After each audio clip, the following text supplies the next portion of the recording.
All right. Let's dive back into the Kings. First, let's touch on one just quick a couple of quick things.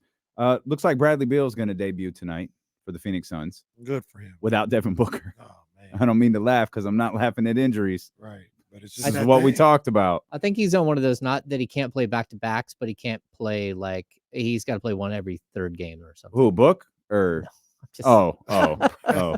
Brad. Brad. He can play one out every 3 nights until he gets to 65 games.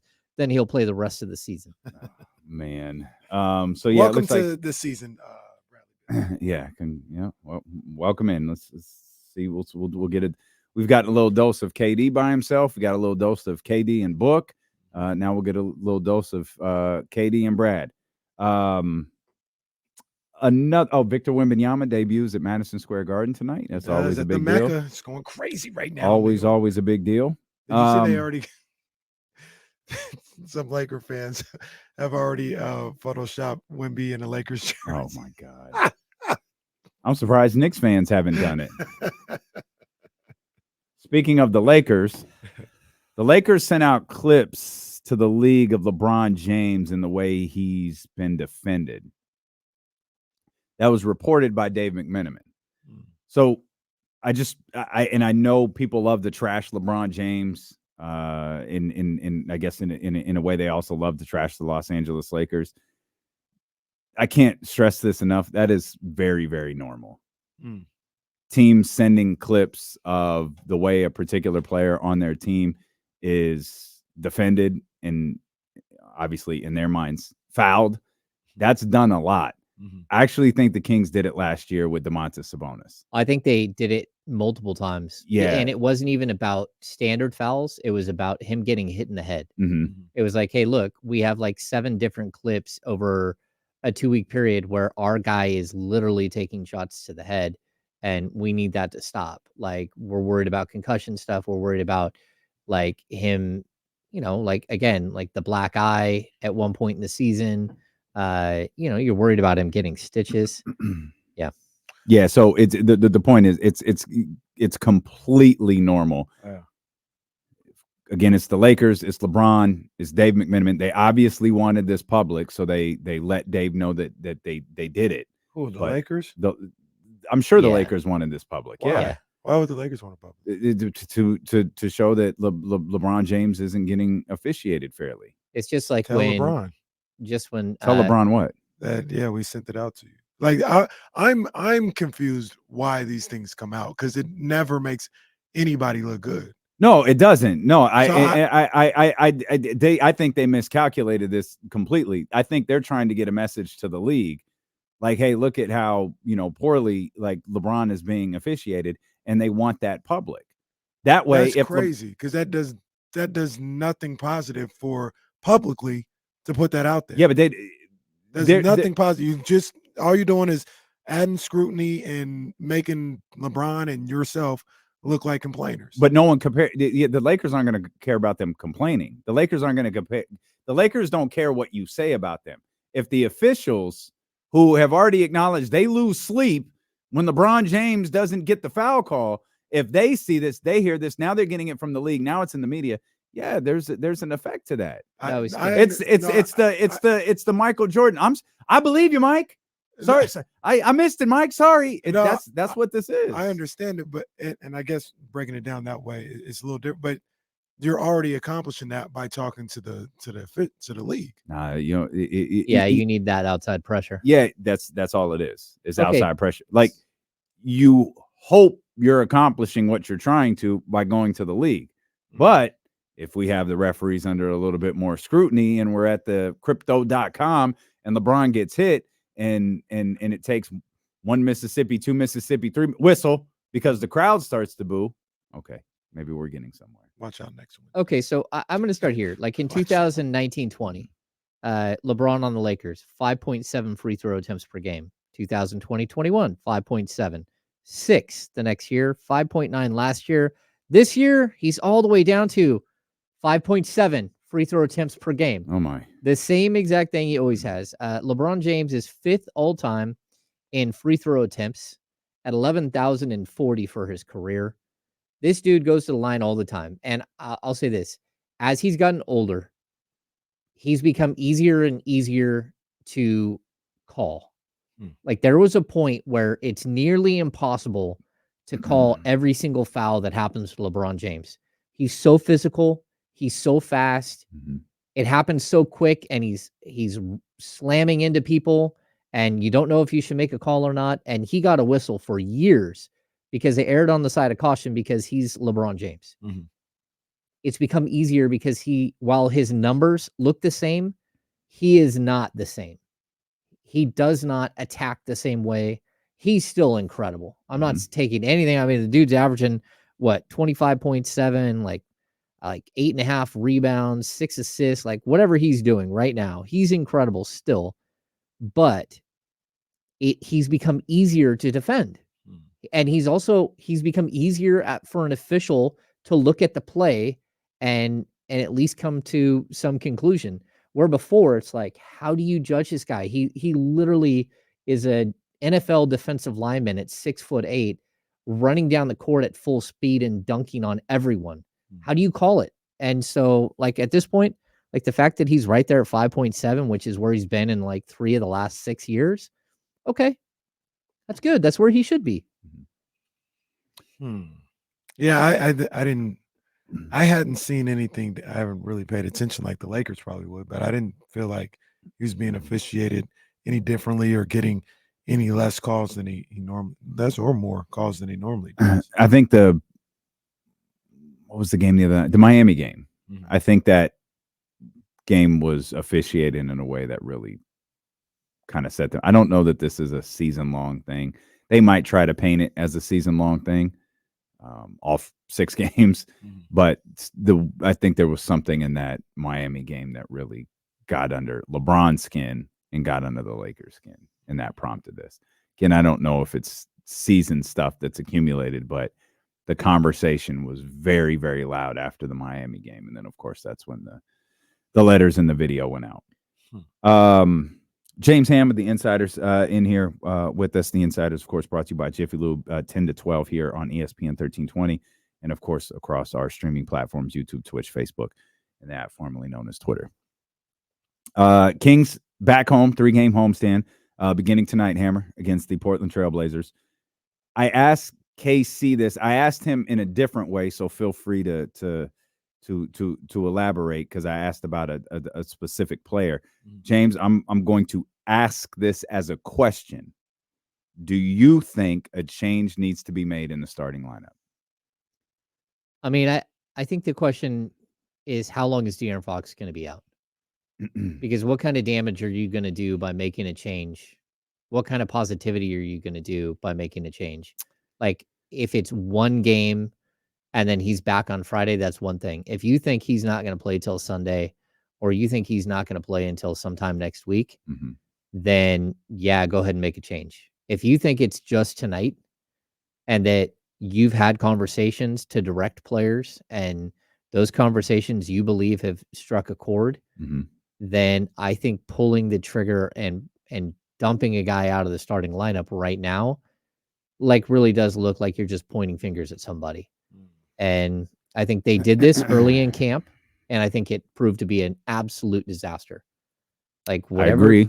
They pulled a guy out of the starting lineup, and while it was, hey, he hasn't lost his starting job yet, we're just trying something, is like, okay, well, why is it that everybody else is still in the starting lineup and that guy's not anymore? Right. And we saw the spiral effect that happened. Yeah. And now, again, if Davion Mitchell is out of the starting lineup tonight, I'm hoping it's that that Fox is gonna be out for a couple more games, and that you need to try something different. That what you tried the first 3 games isn't working. But again, like last time I checked, you're a coach. You got to make tough decisions, but you also have to coach your players. And if someone's not doing what you're asking them to do, like, why don't you treat the offensive side of the ball like you do the defensive side of the ball? If someone's not running, call a timeout 15 seconds into the game and say, if you don't run, you will watch the rest of the game. I'm done. I'm done watching you walk the ball up and take 17 seconds to get across the line and 13 seconds before it gets to Domantas Sabonis. If you don't want to play Kings basketball, then you will sit here next to me and watch the game like some of these other guys that would love a chance to go play. Yeah, that's a great point. It's the same thing that we talked about yesterday, where I said I use Davion in this case because he's the point guard or whatever the case may be, but it can be anybody. But I said, because the question was, should Davion be replaced in the starting lineup? And I said, no, not yet, but the leash will be extremely short. I'd go to Davion right after warmups. So you got about 2.5 minutes to show me what I'm looking for. Yeah. If you're not giving me that, come on out. We'll go to the next point. And that doesn't mean score a bunch of points or anything. But like you just said, I'm looking for somebody to push the pace. I'm looking for somebody to get the ball up the floor after makes and after misses. You've got 2.5 minutes, maybe 4 or 5 times up and down the court to show me that's the way you're ready to play basketball tonight. If not, we'll move on to the next guy. That's exactly how I would have approached it, and how I would approach it. I think that there probably will be a change tonight. Like, there's some murmurs. Like, I think there's probably going to be a change in the starting lineup tonight. But again, are you singling out one person when, that one person, he's not the guy who took 4 shots. Mm-hmm. He's not the guy who played 22 minutes, scored 3 points, grabbed 0 rebounds, and had 1 assist. Right. That was Harrison Barnes. Right. So, like, I don't want to put it all on one person, and one person can slow this thing down, but it's not like Davion Mitchell is Corey Joseph. Mm-hmm. Like, my guy Corey, I love Corey, but Corey Joseph isn't fast. Mm-hmm. Davion Mitchell can run fast up and down the court. Right. Like, it's not like the guy is slow. Like, force him to go. And if he doesn't want to do it, then sure, go a different direction. But unfortunately, I think we saw the other night, they dropped Colby Jones in. And I like Colby Jones, and I think he's going to be really good. But Colby Jones needs a season at the NBA/G League level to learn how to bring the ball up the court and to be a primary ball handler. Because the first thing that happened was struggle. They rushed him, and they got in the way, and he turned the ball over, and they had to pull him to the side. So then you go to Jordan Ford. It's still the first quarter. So again, Mike Brown is doing what we're asking. He is. Yeah. He did it in one game. I just feel like one game may not have been like enough. But you asked Jordan Ford to go out there and run the ball. He did. Mm-hmm. Like, okay, I got you. But Jordan Ford's also a natural point guard. Mm-hmm. And then, like, if you go different direction, you keep throwing guys out here. The guy who had the great game is Keon Ellis. Mm-hmm. Like, okay, Keon Ellis hit a bunch of threes. Okay, who's going to bring the ball up? Who's going to create? Who's going to be that guy? And yes, you gave Keon an opportunity last year at the G League level to learn how to do some of these things. But is he your third point guard? Like, really? Because I don't think he is. I'll say this. At least he played like he gave a crap.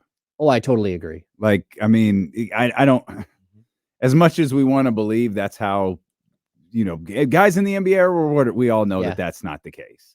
But at least he played in a game that no one seemed to give a crap about. He did. Again, I don't know that that means anything for tonight. I don't know that anything's going to happen tonight. I'll say this. My concern regarding Davion is starting to grow. I might be siding with James a little more. We know how much James dislikes Davion Mitchell. I absolutely adore the guy. I just keep telling you guys. Davion and JaVale McGee.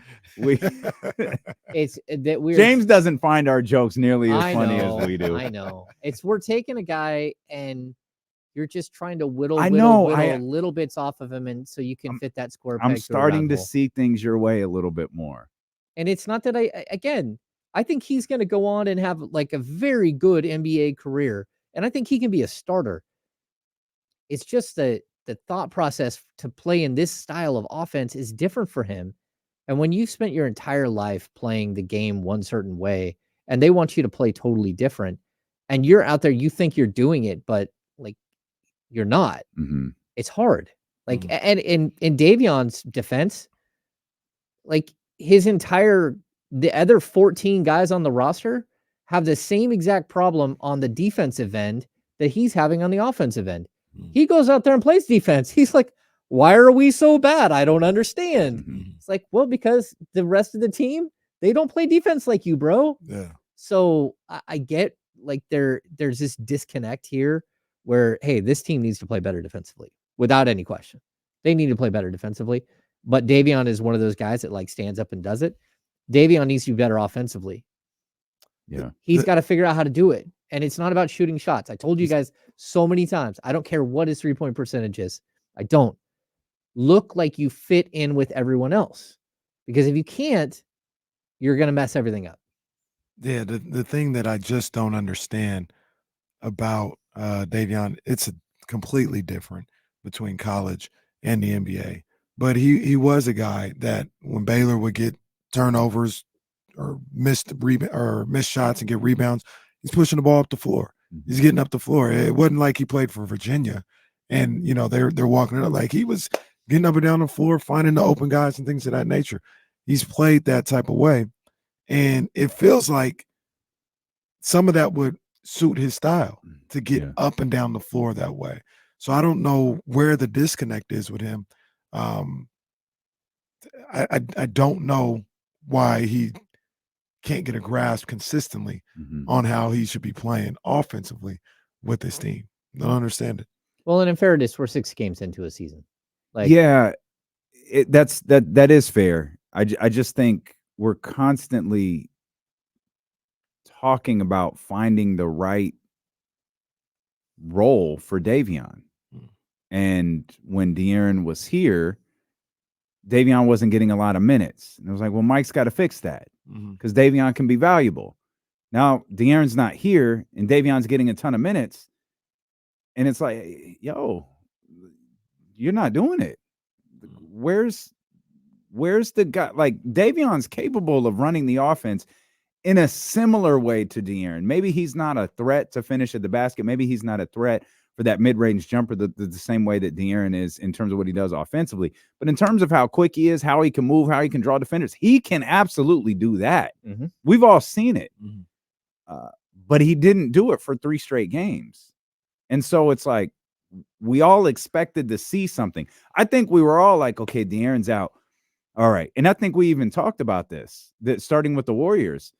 Davion's well. He played well. Well, Davion's production is going to go up because he's going to get the minutes. But then what's going to happen? And now it feels like it kind of, with the Warriors game, leveled out in Houston, dropped off in Houston.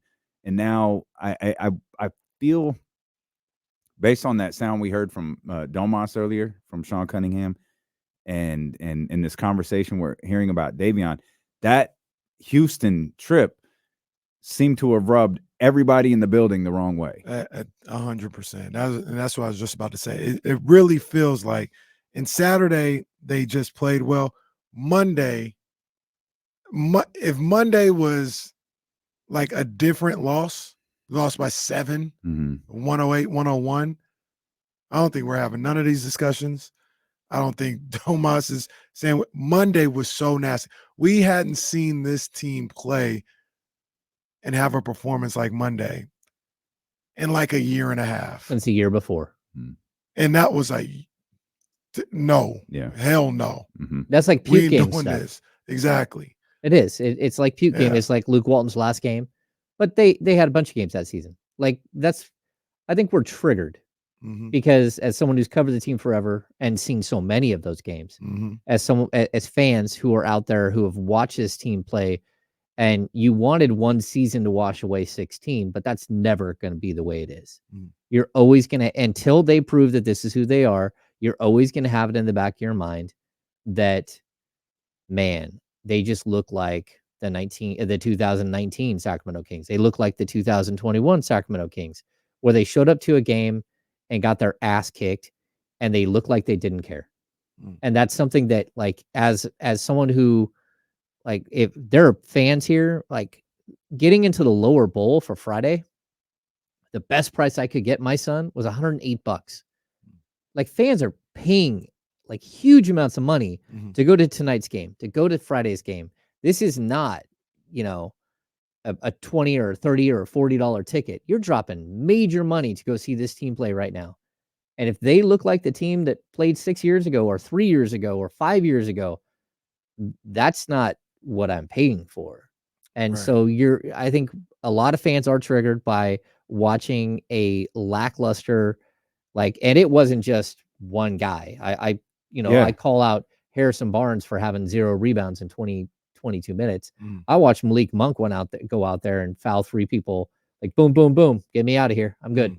But and what you said though, James, is 100% correct, and that's why I asked the question. Not that it's okay that it happened, but is it more so that we're triggered as a fan base by what happened, as opposed to, and I'm just throwing it, Davion can't start no more. Like, is it like, because essentially it's one game. They played fine against the Warriors. Sure. They had a bad, like they didn't shoot the ball well against the Rockets, and Monday was Monday. Well, The Boston, was it last year, Jesse, when the Thunder beat their ass by 50 at home? Like, are we like, is it just these things happen from time to time in the NBA, or are we triggered and we're freaking out? I think multiple things are happening. One, and Jason Jones brought this up yesterday, the timing of it is brutal. If that game, the exact same game, go a step further, the exact series against Houston happens in January or February, when you have more of a feel for who and what this team is, it feels different. Yes. I do think there is a certain level of anxiety of we talk, you and I, the three of us, our two shows, we talked about what we expect of this team and how good we believe this team is going to be. But sometimes you can't help but read the negative comments. And so you go read the John Hollingers and the coffee boys and the baristas and all of those different people over with the Ringer and the Athletic and some of those different places. And they all had something negative to say about Sacramento. And so you get a series in Houston. We're supposed to be better than Houston. Houston sucked last year. Dylan Brooks. Huh. And you go out there and you get your butt kicked. And you get your butt kicked like that. Like the way you did on Monday. I think it's a combination of a variety of it's a combination of a bunch of different things that have Kings fans a little on edge heading into tonight's game. I'll say one thing though that should give Kings fans some type of feel good. Last year, they responded very, very well in these moments. And if this team is any semblance of what they were last year, I expect them to respond tonight. They did that last year. The Domas quote from last year, don't let 3 become 4. Malik Monk, we're going to be just fine. We got to put a couple of things together. They responded after losing 4 in a row. They responded after losing 3 in a row. After losing 3 in a row, that second time, they didn't lose 3 in a row until the last 3 games of the season. So they responded last year when faced with some form of adversity. I got to hope they do the same thing tonight. The problem that I think everyone has is they saw Monday night's performance and saw no resiliency. And that was the hallmark of who this team was last year. You think they quit? Because I can't lie. I was thinking of Alvin Gentry on Monday.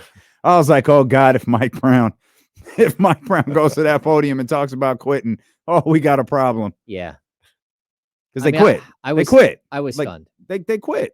Yeah. Like Domas taking 4 shots, he quit. They all quit. He came out in the third quarter and was like, okay, I'm going to run this ball right at you. And he scored twice. And then that was it. And then that was it. You're like, okay, I don't know what's happening.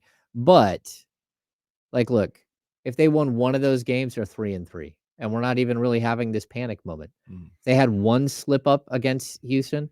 It's that they got beat on Saturday and it didn't feel good. They got whooped on Monday by the same team. And it was like, ooh. Is this all really just Warriors anxiety? If they had beat the Warriors a couple of nights earlier and lost to Houston, is it as big of a deal? If it's Probably a 2-game not. losing streak versus a 3-game losing streak, but the one win is against the Warriors? Maybe. So I just think what happened on Monday. No, it was bad. You're right. Hell out of everybody. It was bad. And we're talking about like, oh, are we overreacting or it shook it? Clearly, it shook the players. No, absolutely. No, we got to talk about this. Yep. This ain't good. Yep. Well, no, I think if you're Domas, you have to talk about this because you just took a shot to your pride. He did talk about it, and then he didn't talk about it with us. He said, "What'd you guys talk?" I think it was Matt. I think it was Matt. What'd you guys talk about? I don't know that it was. I always get that wrong. So, hey, what was the message? With the coaches and the players, it's none of your goddamn business. It was between us. He, of course, didn't say that. I'm paraphrasing. It was between us, the coaches, and the players. Yeah. No, I think this is it's a good moment for the Kings because it's you got a tough schedule coming up. It's even after tonight, like we keep saying after tonight, but Mhm. I mean, I don't think that there's a lot of people who think there's a huge difference between the Portland Trailblazers and Houston Rockets. There's a difference, but there's not a huge difference. Good But team. There's some good players over there, though. you get Mhm. beat tonight, and then you look at Friday's game, and you're like, oh, now you got Fridays when it counts. OKC, And season tournament game. you got the Cavs on Sunday, Mm-hmm. you got the Lakers early next week. Like boom, boom, boom. Okay, and then 6-game road trip. Yeah. Okay. Well, Like, the Lakers, I think, is part of the road trip, isn't it? I think that's at yeah. LA. Oh no, that's At game LA. one. That's game one. Huh. Ron Washington hired as a manager of the Anaheim Angels. They got good coke down there. See, What? the man's just he's trying to enjoy his new job. And The man's Oh, 71 man. years old. Retire, sir. Go retire. You're 71 years old. Wow. he's trying to enjoy his new That's job. my guy right Jeez. there. Come on. I respect Ron Wow. Washington, but man, 71 years old. That's what we do in baseball. That's how he's still going. I don't know. Oh, It my worked God. for Bruce That's- Bochy, and it worked for Yeah, Dusty ain't young. Baker. Yeah. Well, Dusty never really left. Hasn't Ron Washington been out of the league for a while? No, No. he's been a Braves manager the whole time. Not or the Braves manager. coach. Yeah. Yeah. One of the great infield training videos of all time. How old is Bochy? It's got to be 68, maybe. I don't see that. 70. Bruce Bochy. Here we go. Yeah, I think Wait, it's 68. does this count? Okay, he's 68. How old is Dusty? How old was Lasorda when he took that job? 'Cause he- Lasorda? Yeah, how old was he when he took that? He was like 100. No, Tommy Lasorda? No, not Tom. Tony La Russa. Oh, he was- he was yeah, he's old, too. 78. He was really Yeah. old when he took that job. Yeah, But- and trouble. Oh, yeah, wow. Like Don Zimmer, he got his first job. He was older when he got his Well, first job. no, I was just Don about Zimmer to, got the pile no, I driver. was just about to say, Yeah. Don Zimmer, Tommy Lasorda, regardless of what you guys see on these videos, they were like 38 when they took.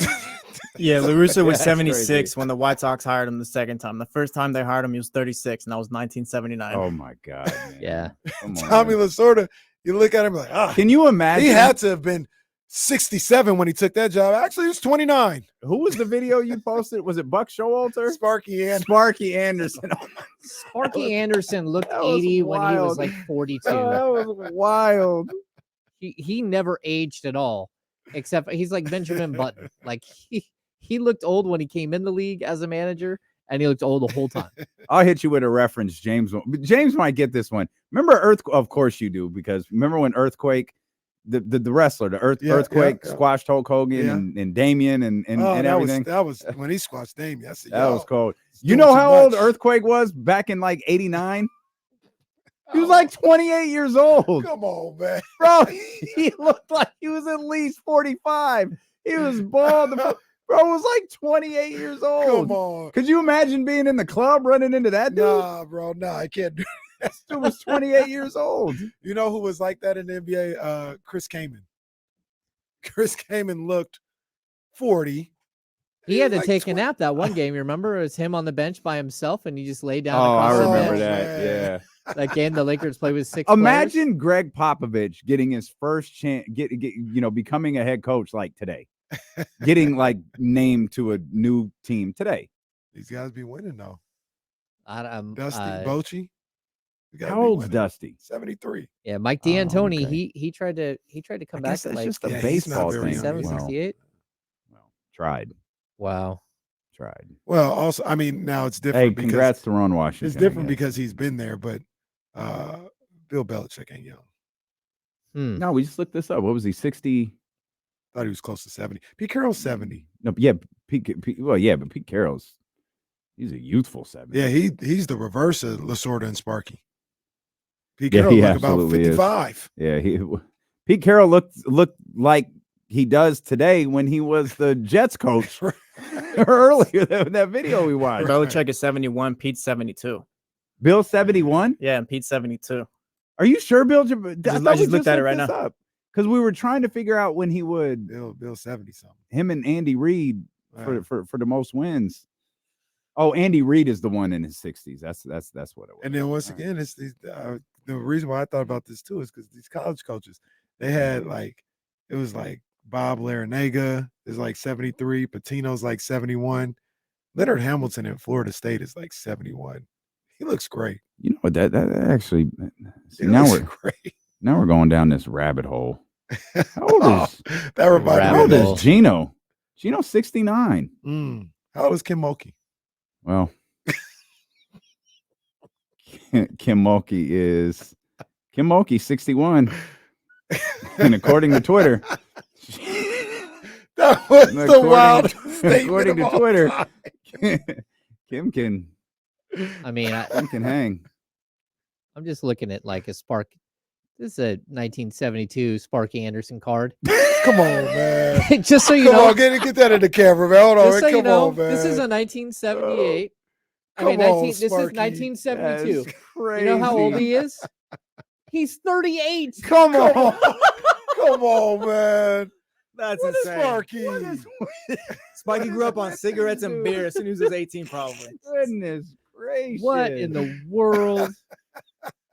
Wow. That is amazing. wild. 38 Oh, that's years so old good. in 1972. That is wild. So that picture was taken in 1971. That, you know, that's his Topps card.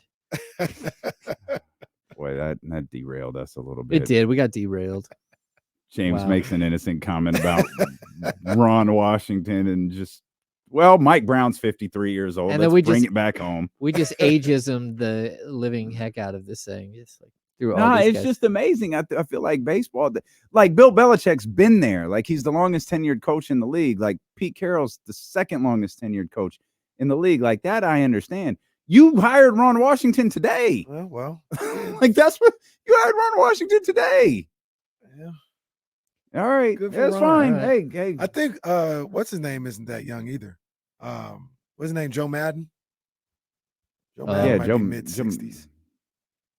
Well, Yeah. yeah, I don't know. Maybe He it's might get just- another job. Maybe just something about 70 that's like, hey man, relax. Go kick it. Joe Madden, 69. Wow, he looks good for 69. He does. Yeah, Pete Carroll, 72 years old.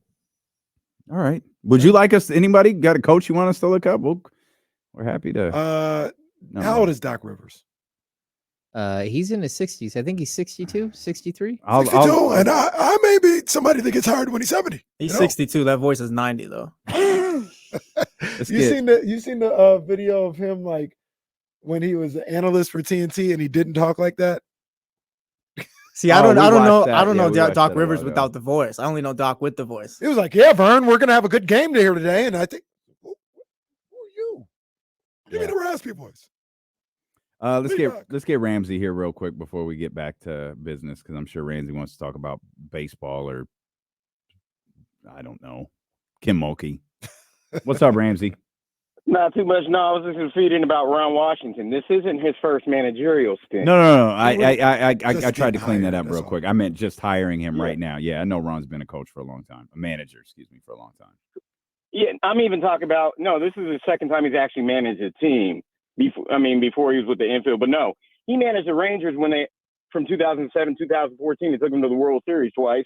Yeah. Giants beat him and the Cardinals beat him. That Cardinals lost maybe the worst loss in the history of sports. Yeah, none of this matters. He's 71 years old. That's all I'm like. I just can't believe that they just hired a manager who's 71 years old. Is this long-term planning? Like, do you think he's going to be around for the next 10 years?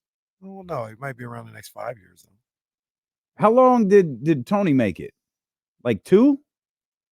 Yeah, Tony was bad though. Yeah, That's why Tony was didn't- terrible. He didn't get the job. But done. Tony was out the league for a long time too. I mean, he was Oh, with yeah. the league office. He wasn't Yeah. managing. He was running amok there too. Yep. So- Well, and then he was just like angry and bitter. Yeah, that was 2 would years. Ron Washington start Davion Mitchell tonight? Let's just get down to business. That's what we're talking about here. Would Ron Washington call for a lineup change? Man, that Keon Ellis showed heart. Let's put him in the starting lineup. He probably would. Now the question is, Now I don't know if I would. Though. the question. Yeah, I don't Well, know. it doesn't matter. The question is, would Mike With Brown? yeah. Would Mike is Mike still looking at Davion as the guy who can fill De'Aaron's shoes and get this thing back on track.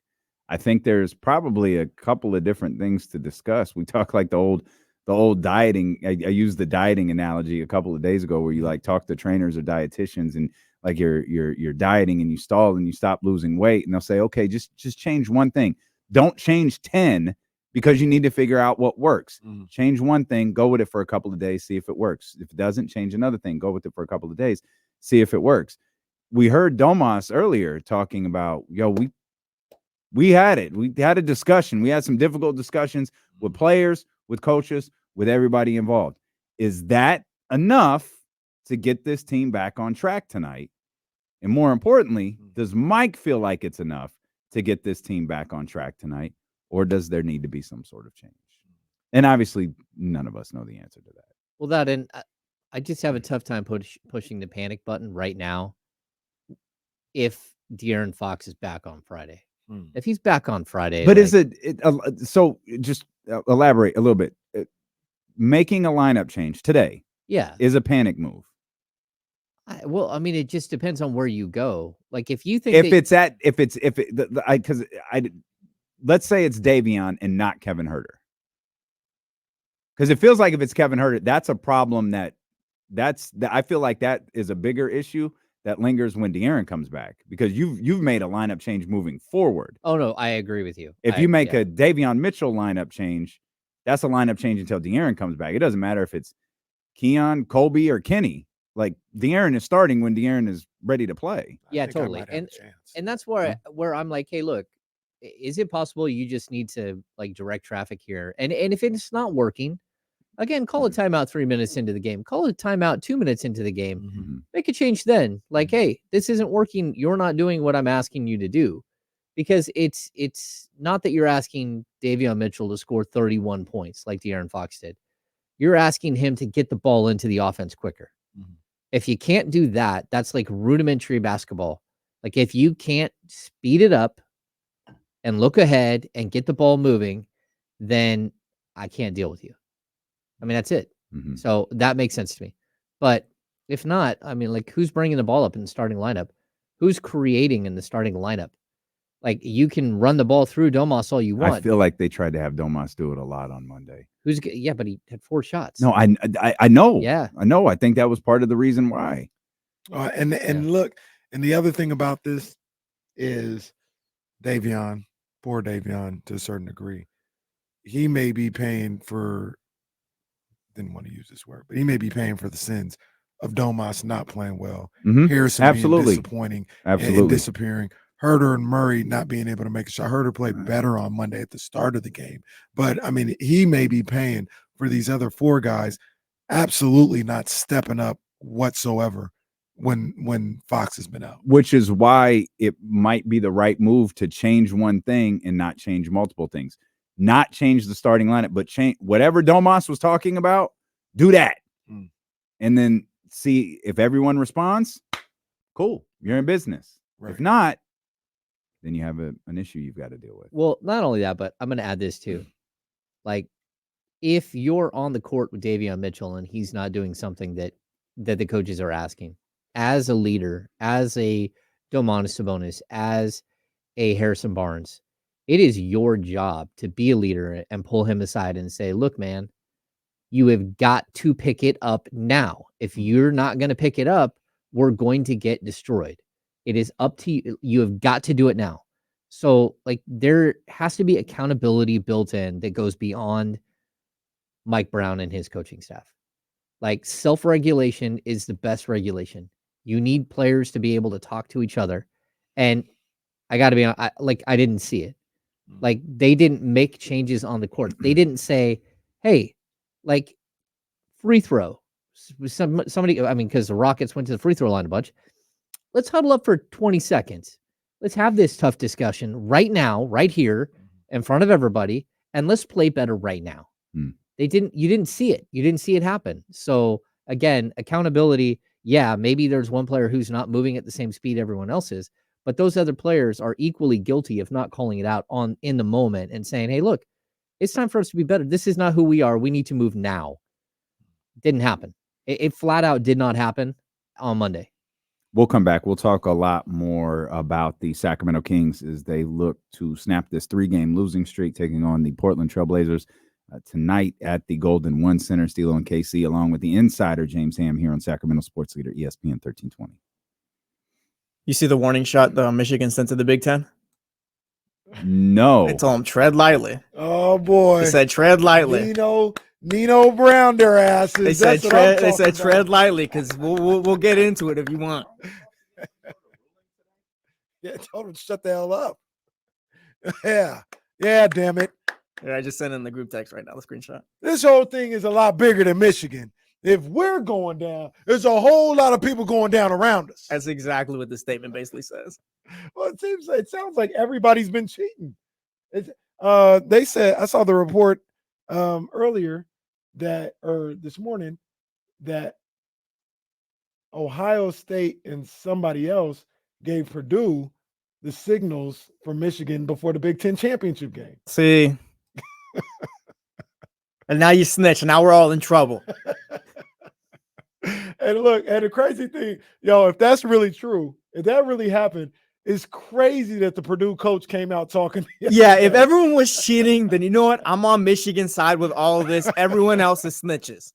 Because the Purdue coach came out, but didn't he come out before the game? It was like, yeah. Oh, yeah, he was deal. all high It's and a big mighty. problem. He did the whole walk by, shake hand thing or whatever. Bro, he was getting that in. Oh, gosh. Michigan told him tread lightly. Let's go, Jim. Talk your talk. I think they're gonna do like a Where's Waldo, and they'll just release one thing after another where you see one of their staffers or someone who looks like a staffer from a different school in every single picture. Hey man, take 2 scholarships and call it a day. All right. Let's not even mess around with it. Just take the 2 damn scholarships and move on with our lives. Jim, I'm telling him. I'm going to the NFL next season. Just wait a year. You can ban me to hell if you want. We'll be all good after that.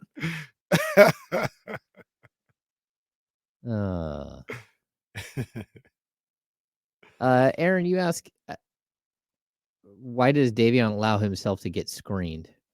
I don't know. That's a frustration I have with NBA players in general. Yeah, fight through it. They if either fight through it or they never go under the screen. I know these guys can shoot, but they started going under against the Rockets, and Rockets are like barbecue chicken. Yeah. Is Davion still the same player he was coming into the league? he looks confused out there. He just doesn't fit. I think that's the key right there. Ham. It's not anything that he's done wrong or right or anything else. He's a player that has grown up with the ball in his hands. And it's the same thing on the defensive side of the ball. He's so used to guarding the guy with the ball that he has a real difficult time. He's gotten better at it, but a real difficult time off ball coverage. Mm-hmm. It's one thing when it's Steph and you have to run. You don't have time to think about any of that. It's every other guy where you're like, oh, look at that. Back cut. We did go to Junior Restaurant yesterday, Shane, and the tacos are incredible. When we do that next time, everyone needs to show up because that place is bomb.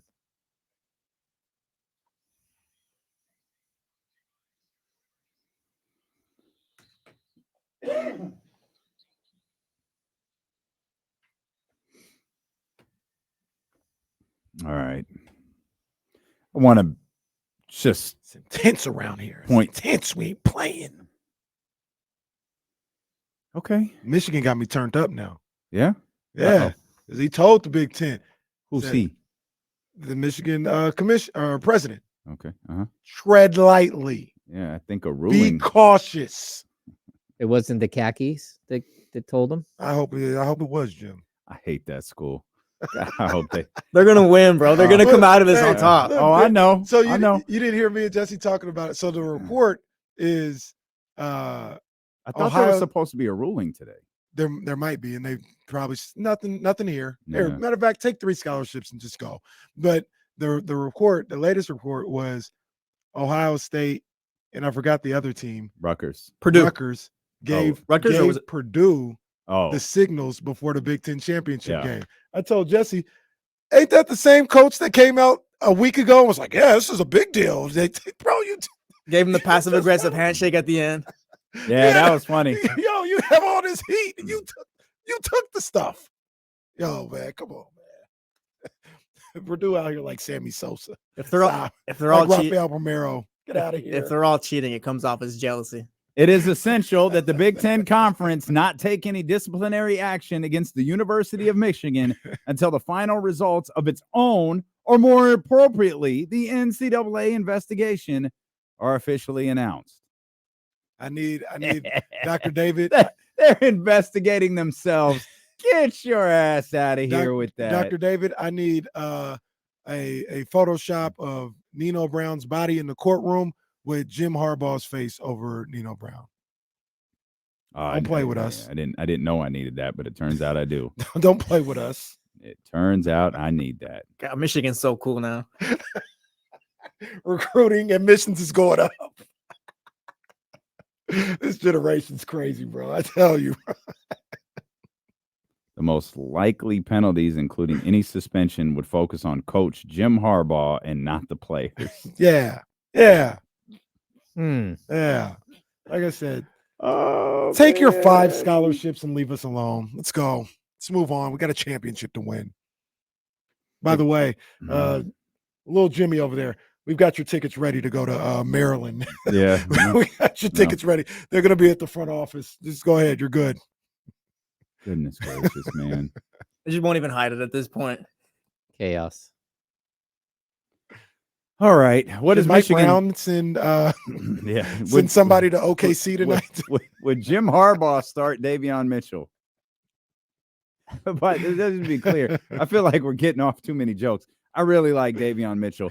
I want it to work with Davion Mitchell as the point guard. I don't want the Sacramento Kings to make a starting lineup change. I want it to work with Davion. I wouldn't do it yet. I'd have that conversation that we talked about, James, and we talked about yesterday. But this is it, It's right? like, yo, you got This 3 is minutes max. No, to this figure is it. out. And this is it with what Mike Brown, I think, and what we want to see.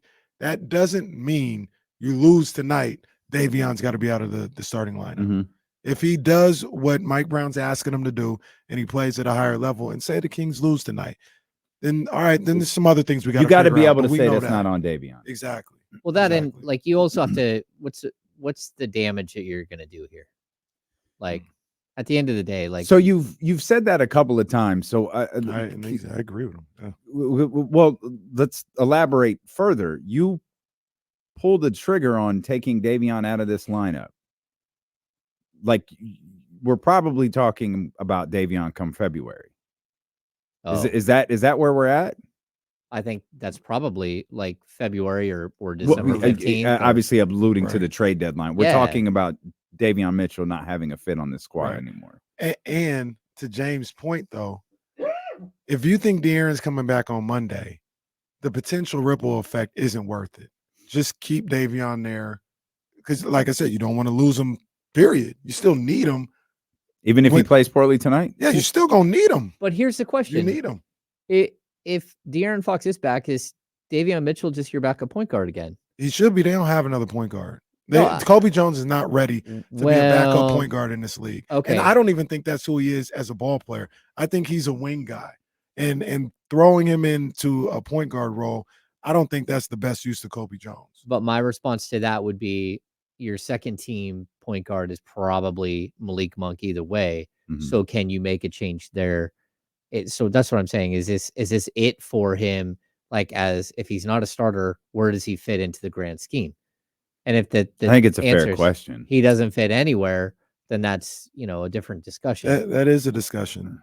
So I do, and you mentioned it a little bit earlier, James. I agree with it. You already messed around in training camp, and it went horribly wrong with the psyche of certain players messing around. Oh, hey, we're just gonna might throw somebody in the starting lineup. Nobody's time is guaranteed. Stop. Just stop that this time around. Let it play out. Once again, if Fox is coming, you gotta look at this situation as right now, in my opinion, you need Davion Mitchell. You need him to be at his best mentally, physically, everything else like that. You need him. Make sure he's right. If you think you might lose him the way it felt like you almost lost Kevin Herter with the stuff in the training camp, don't even bother with it. I would literally be like, Davion starting, hey, pull Malik to the side. Hey, be ready, dog. Yeah, be ready. Like, Yeah, be ready. And what I'm also saying? Keon Ellis, you be ready, and Colby Jones, you be ready. Like, if we need to make quick moves, we're gonna do it. We're not gonna wait around. But at the same time, like, I don't think that this is one player's fault. Right.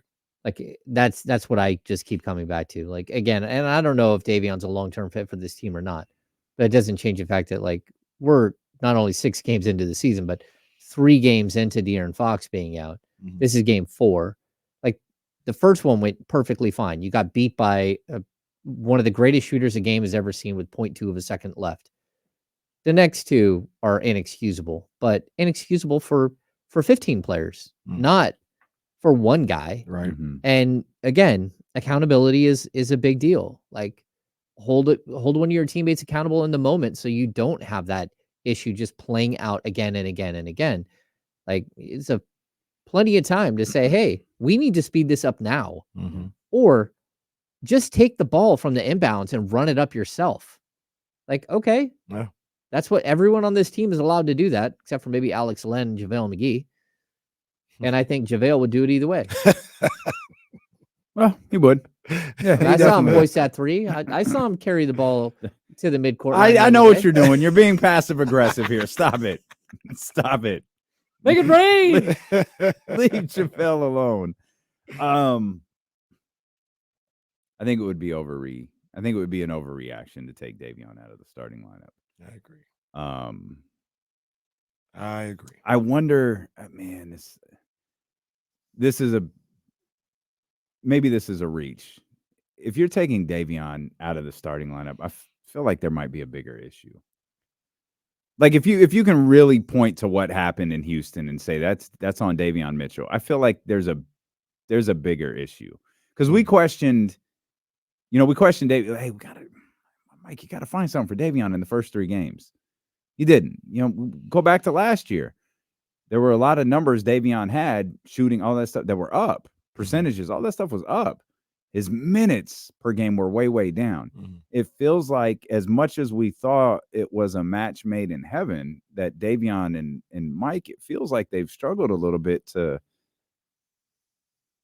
hit that energy. Yeah, to sync up, for Davion to do what Mike wants him to do, for Mike to get Davion to do what it feels like. Should a move be made tonight, it's something bigger than Houston. And that, I think that's why, like, that's why I brought up, like, you make a move with Davion right now, you're probably talking about making a move with Davion moving forward, finding another place for him. Yeah, I don't disagree. I mean, so make it work. Sometimes it doesn't. Sometimes players don't work out, right? They don't. I mean, he was a number 9 pick in the draft. After you're drafted, like, you are who you are. And I think that there are teams around the league that feel like their style of play fits him better. But, like, I also, like, this is going to be a pretty big backcourt you're going up against. You got Malcolm Brogdon, you got Shaedon Sharpe, Matisse Thybulle at the 3. Like, everyone's 6'5", 6'6", 6'7". Like, that's not easy. And it's very possible, like, we're sort of skipping past the fact that, like, there's a big difference between being a starter in the NBA and coming off the bench. Sure. There's a big difference between the quality of player you're playing against on every single possession. Now, like, Davion Mitchell can go out there and play major minutes against Steph Curry. He should be able to go out there and play major minutes against Fred VanVleet. So, like, there's all kinds of things going wrong right now with this team, and I'm not gonna put it on Davion as one individual player. Just like I don't think it was Kevin Herter was the only bad defensive player on this team. The team of bad defenders. Like, it is. It was last year. Like, or, fair to middling defenders. Right. Like, that's kind of where they are. And so you can't just blame one player. So, do you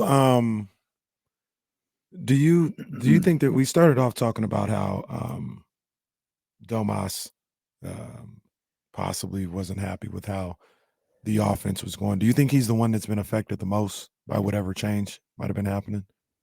And that may be a reason why we see a 4 field goal attempt game.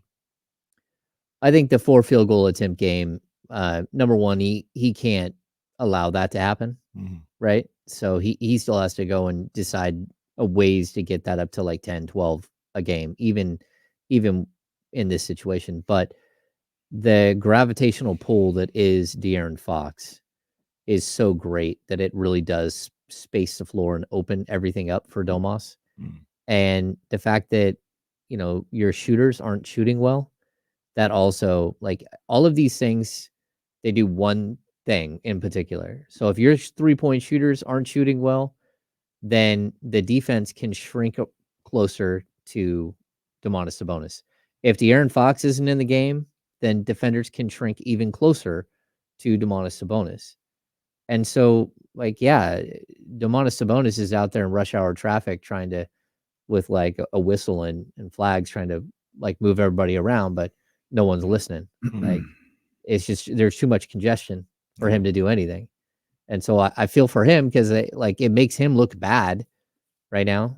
So it's not like it's, that he's got the ball in his hand and can create everything. That's just not who they are as a team. Yeah. It's not like he's Tyrese Halliburton who's run around the perimeter and gets to score 24 points a game and dish out 12 assists a game. And he's got rim runners going everywhere. He's in pick and roll the whole game. And like he's serving everything up. Like, this is a totally different position. He's being like physically assaulted the entire game by every big man in the league. They're just sitting there thumping him. But then you got Dylan Brooks diving in and swiping at the ball every time he's got it in his hands. You got all of it, like, was it Tate, right? Like running in there, just like smacking at the ball, trying to get the ball out of his hands because no one else can beat him right now. Like Keegan Murray missing all of his 3-point shots. Like, okay. Like Domas is kind of in a situation where, like, okay, he's not easy to take away as a weapon, but when you put all of these other pieces in place, guys that are missing shots, guys that are missing from the game, even Trey Lyles not being there and relying on Sasha Vezenkov, who over the last couple of games has not been very good. Like, all of those things play into one thing. It's that it makes it way easier to slow Domas down. One of the things with Domas as well is he's got to be a little more decisive. A lot of the times those guys are able to dig down and double team him because he's backing down and doing all this other stuff. You get that ball and look to make a decision. Be decisive. Whether you're catching it 15 feet away and you make a move going to your left and you attack hard to your left and you score, whatever the case may be. A lot of the times I see him getting the ball, holding it. He's looking for cutters and all this other stuff, doesn't have it. Then he starts to back down. Well, I mean, that's 5-6 seconds at that point. Like, be more aggressive and more decisive in this situation when you're looked at, like, because if all that is happening, that's fine. It's still not okay for you to have 4 to 6 field goal attempts. Like, that's what I'm saying. You find a way. If you realize, oh man, they're doubling here and these guys are swiping down, when I get that ball, I have to go into my move immediately. Like, and if that's the answer, cool. If it's not, I find the answer to not have a 6 to 10 field goal attempt game. Yeah, I think the problem is that Domas is starting to do his back down, and then he's looking around waiting for all the movement that typically happens, and it's not there. And so he's now stuck with this half second of, my goodness, like, what are you guys doing? And now I've got to go down there where there's 3 guys waiting for me because they're not guarding you because you guys can't hit any shots. So, like, it's all playing into one thing. I like, look, it takes one game and this thing is all right back on the right track.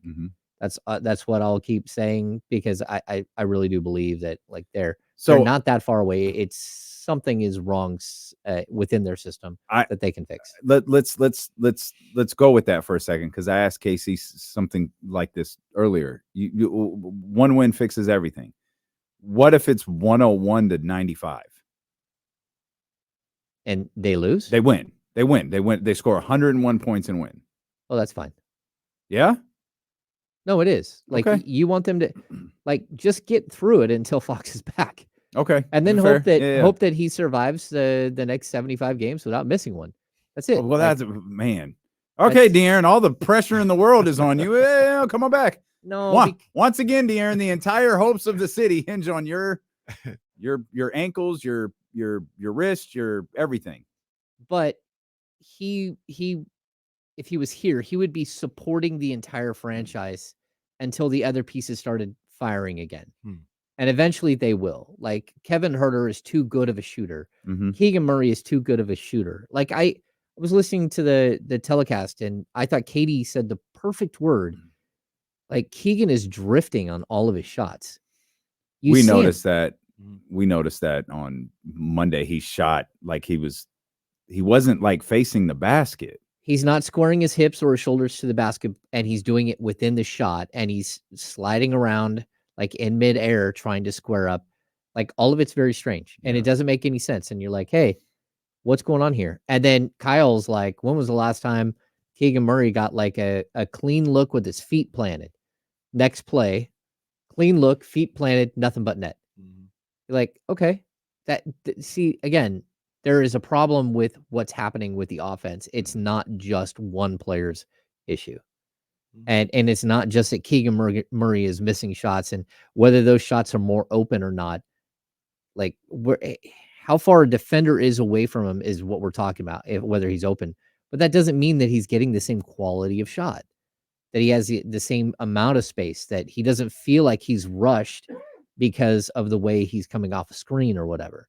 Like it's just different. Something is different. And like, again, I think that they can fix this whole thing. I don't think that like you go from being like this incredible juggernaut of an offense to like, again, this isn't like Steve Kerr, like posted a recipe online of how to stop the Sacramento Kings. Like it's not because he barely beat the Kings last week. It took a great shot by Klay Thompson for his team to beat the Kings last week. So it's not like this is like everyone figured him out. Just they've lost a couple of bad games. Let me ask both of you guys a question. You could have one thing happen, and what do you think? You pick that thing. That's what gets you closest to a win, in your opinion. Domas has 23, 15, and 5. Davion has 15 points, or Keegan and Kevin have 17 apiece. I think Keegan and Kevin. I think so too. Because didn't Domas have 23, 15, and 5? And they lost against the Warriors, something like that. And I think that's, hey, to me, that's always number one in this whole thing. We get frustrated with Davion, Harrison, Sabonis. I think those two, if they're hitting their jump shots, I think it changes everything. Yeah. It changes everything. I think you're right. But I'd also tell you that Kevin Huerter was one of the few players who did not have a bad game on Monday. He played, he started off really well. Yeah, he played well on both ends. I mean, both ends of the court. He had 12 points on 5 of 11. He had 5 rebounds. Like he was active. He was doing what he's supposed to do. It's just they haven't had all the pieces hitting at the same time yet, and that's tough. Yeah. You find a way to get those two guys going. Yep. I think it changes a lot with this team. Sorry, 13 points, 5 of 10, 3 of 8 from 3. With 3 rebounds, 2 assists. I was looking at Keegan Murray stats. Huerter? Yeah. How many minutes? 25. Yeah, everyone's minutes got sliced because Mike was done watching that team play basketball. Yeah. Which was the right call. I mean, they were down, I think, 1,000 at one point, or close to 1,000. These guys came out of the half and got a shot clock violation. Bruh. Come on, man. That's one of the most incredible. Yeah, that was something. That was something. I'll tell y'all. It don't matter. Wow. We were leaving. We were leaving. So I flipped over to our good friend, the G-Man. Yeah. The call. I didn't. The call. So normally I put the TV on. It's easy. It's real quick. Well, no, I put the TV on because I'm petty. But that's why I put my I put the TV on because I'm petty. But I was they're down 25. Let's see what here ESPN 1320's Jason Ross here for a minute. Yeah. And G-Man's call of that shot clock violation was phenomenal. He was so annoyed. He's just like he's just calling Kings winning the ball up the court and a 24-second violation. A heck of a start here to the second half for the Sacramento Kings. Like Bob Uecker. Oh, so good. It's so good. Just a bit outside. So good. Oh, He was so disgusted. I'm 80 years old. Y'all got me watching this crap again. God bless the G-Man. On the TV, I don't know if they didn't turn Drapes and Katie's mic up, or maybe it was just on the phone. They were getting drowned out by the arena sound. No, couldn't hear a word they were saying. Well, are you sure, Kenny? Again, I'm petty. I got nowhere to go except when Mark Jones is around. Was it 55 or 56? I forgot. I think our show's over, 56. but I'm not 100% sure. 56. All right. Make sure that you hit the thumbs up before you go, especially if you're on YouTube. That goes a really, really long way. Hit the thumbs up. Hit the subscribe button as well. And win or lose, I'll say this. I saw some comments in the chatty house earlier, man. Don't sleep on Portland. If you're walking into this thing and the Kings are rolling, man, just because don't do that. Don't do that. This Portland team's got some dogs on it, and Jeremy Grant's capable. Shaden Sharp is very, very capable. And I think DeAndre Ayton's a good ball player. And then Brogdon, if nothing else, he's smart. So don't sleep. This is going to be a tough matchup for the Sacramento Kings tonight. And win or lose, we will be here to cover it tomorrow, beginning at 10 a.m. with James Ham and Kyle Madsen on the Insiders.